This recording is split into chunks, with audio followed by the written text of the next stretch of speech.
Hello everyone and welcome to Tech Upskill channel. Today's video, I will show you how to fix USB not working on Windows 11. And now, let's get started.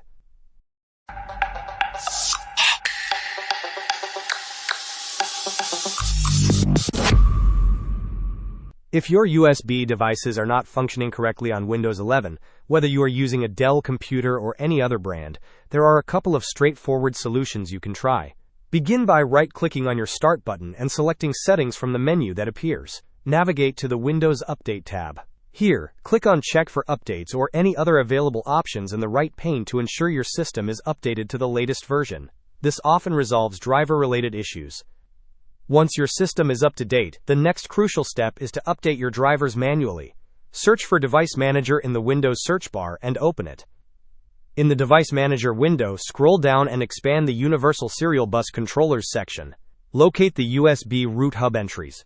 Right-click on each one, and select Update Driver. Repeat this process for all USB root hub drivers listed.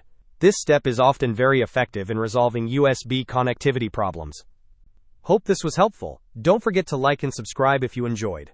As always, thanks for watching and I will see you in the next video.